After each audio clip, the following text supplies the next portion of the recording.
नमस्कार दोस्तों, स्वागत है आपके ज्ञान गुरु में। सो फ्रेंड्स, आज की जॉब अपडेट में हम बात करेंगे आपके प्रोबेशनरी ऑफिसर्स की, दैट इज़ पीओ, जिसकी पोस्ट आउट हुई है आपकी एसबीआई में। काफ़ी अच्छी यहाँ पे वैकेंसी है एंड काफ़ी अच्छी आपकी यहाँ पे सैलरी रहने वाली है। टोटल वैकेंसीज़ की बात करें तो 500 प्लस जो वैकेंसीज़ हैं वो यहाँ पे आपकी रहने वाली हैं। फॉर्म फिल करने की डेट्स की बात करें तो 24 जून से 14 जुलाई तक आपकी जो डेट्स हैं फॉर्म फिल करने की वो रहने वाली हैं। तो काफ़ी टाइम है आपके पास फॉर्म फिल करने का। क्लियर है? अगर हम वैकेंसीज़ की बात करें, देखिए कैटेगरी वाइज यहाँ पे मेंशन है regular vacancies and backlog vacancies भी। 500 वैकेंसीज हैं आपकी रेगुलर एंड 41 बैकलॉग के साथ हैं। यहाँ पे कैटेगरी वाइज ब्रेकअप दिया हुआ है, आप देख सकते हो। एंड इसके साथ साथ पर्सन विद बेंचमार्क डिसेबिलिटी के लिए भी यहाँ पे पोस्ट रहने वाली है। हाँ, इंपॉर्टेंट डेट्स के बारे में अगर हम बात करें, देखिए ऑनलाइन रजिस्ट्रेशन यहाँ पे 24 जून से 14 जुलाई रहेगी। पेमेंट्स की भी यही सेम डेट रहेगी। एंड यहाँ पे जो एग्जामिनेशन के लिए कॉल लेटर है वो आपका 3rd या 4th वीक ऑफ जुलाई में आपका डाउनलोड कर सकते हो। एग्ज़ाम आपका जुलाई अगस्त में कंडक्ट होगा। प्री जो एग्ज़ाम रहेगा, मेंस की बात करें तो सितंबर के आसपास रहेगा। देन साइकोमेट्रिक टेस्ट आपका अक्टूबर या नवंबर में होगा।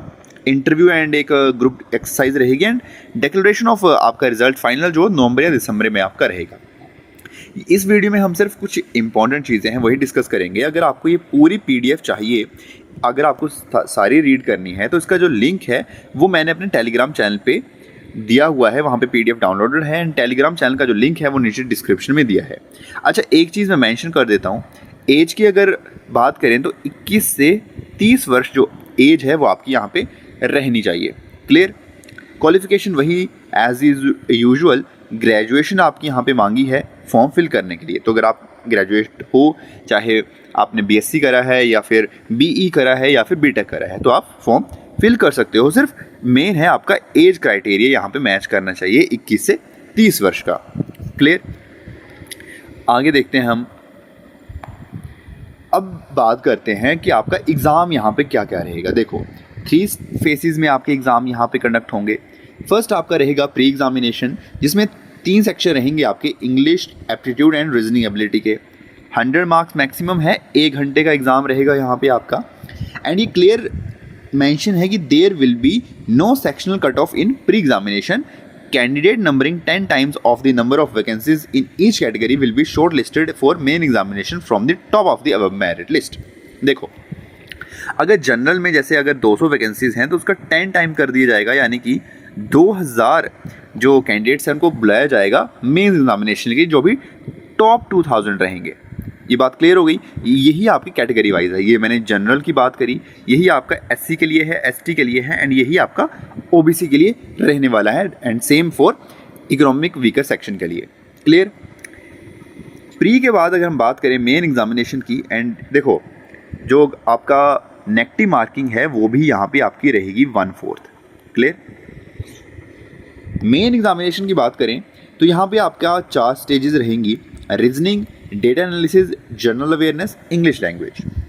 170 क्वेश्चन, 200 मार्क्स के, 3 आवर्स का आपका टेस्ट रहेगा। क्लियर? इसके साथ साथ एक डिस्क्रिप्टिव पेपर भी रहेगा आपका।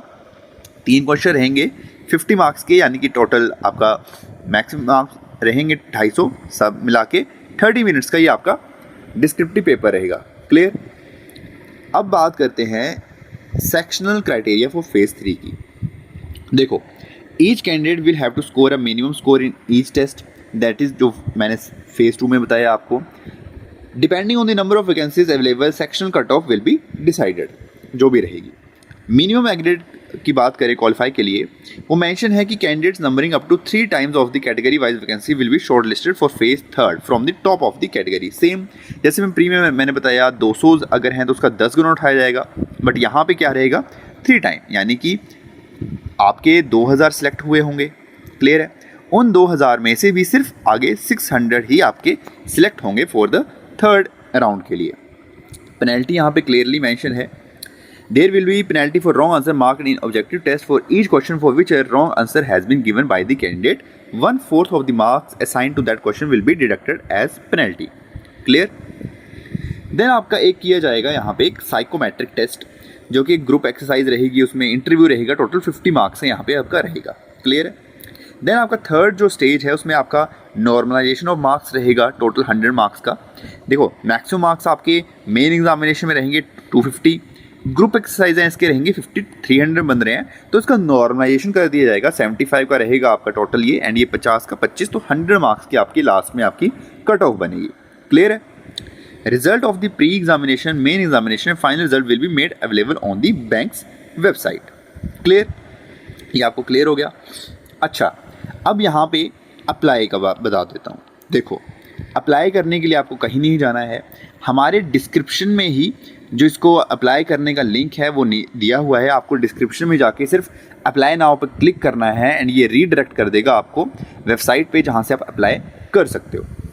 क्लियर? इसके बाद हम आगे देख लेते हैं। देखो यहाँ पे सैलरी की बात करें, presently the starting basic salary is 48,480 plus 4th advance increments भी लगेंगे। यहाँ पे आपको एलिजिबल रहोगे आप डीए के लिए, HRA, CCA, PF, contributory pension fund, NPS, LFC, काफ़ी ज़्यादा यहाँ पे आपके रहेंगे। जैसे देखो approximate CTC cost to company जो है इनिशियल स्केल, अगर आप मुंबई में प्लेस्ड होते हो तो आपकी 20.43 लाख का पर एनएम का पैकेज रहेगा, जो कि काफ़ी ज़्यादा अच्छा पैकेज है। क्लियर है? अगर हम बात करें देखो एग्जामिनेशन फ़ीस की, वो भी मेंशन कर देता हूँ। एप्लीकेशन फ़ीस जो है, application fees will be 750 for unreserved candidates and nil for SC ST PWBD के लिए। ठीक है? Application fees once paid will be not refunded और any account nor can it be held in reserve for any other examination और selection. Clear हो गया यहाँ पे आपको? अप्लाई करने का मैंने आपको नीचे बता दिया क्या क्राइटेरिया है। अब चलते हैं मेन आपके एग्जामिनेशन सेंटर्स पे। जैसे ही आप वहाँ पे फिल करोगे तो आपके बहुत से एग्जामिनेशन सेंटर्स रहेंगे आपके फिल करने के लिए। मेनली मेरी वीडियोस मैक्सिमम हिमाचल से देखते हैं। अगर आप हिमाचल से बिलोंग करते हो तो प्री के लिए आपके सेंटर रहेंगे बिलासपुर, हमीरपुर, कांगड़ा, कुल्लू, मंडी, शिमला, ऊना, जो कि अप्रोचेबल हैं, रीचेबल हैं सभी के लिए जो भी आसपास के डिस्ट्रिक्ट से बिलोंग करते हैं। मेन एग्जामिनेशन के लिए अगर आप चाहते हो तो Shimla, Bilaspur and Hamirpur 3 he locations रहेंगी आपके मेन एग्जामिनेशन के लिए। दूसरी स्टेट्स की जो भी हैं, चंडीगढ़ से कोई हैं तो मोहाली आपका रहेगा सेंटर प्री के लिए एंड मेंस के लिए भी वही रहेगा। तो जितने भी यहाँ पे स्टेट्स हैं उनके लिए सारे के सारे सेंटर्स जो हैं वो यहाँ पे बनाए गए हैं, इंक्लूडिंग यूटी भी। क्लियर है? सो फ्रेंड्स, ये थी आज की जॉब अपडेट। देखो काफ़ी अच्छी पोस्ट है तो आप ज़रूर से अप्लाई करो। मैंने बता दिया, इसका जो PDF है वो टेलीग्राम पे अवेलेबल है। टेलीग्राम का लिंक नीचे डिस्क्रिप्शन में है, आप ज्वाइन करो ज़रूर से टेलीग्राम चैनल को। एंड अप्लाई का भी मैंने आपको बता दिया, अप्लाई के लिए नीचे डिस्क्रिप्शन से ही आपको डायरेक्टली अप्लाई करना है। क्लियर है? सो आई होप फ्रेंड आपको आज की वीडियो पसंद आई होगी, तो ज़रूर से वीडियो को लाइक करो, अपने दोस्तों के साथ शेयर करो एंड चैनल को यार ज़रूर से सब्सक्राइब करो। आप सब्सक्राइब करोगे तभी मुझे मोटिवेशन मिलेगा ऐसी और अच्छी जॉब अपडेट्स आप तक पहुंचाने की। तो डू सब्सक्राइब। मैं आपसे मिलूंगा नेक्स्ट वीडियो में, तब तक के लिए आप अपना ख्याल रखो। Bye bye.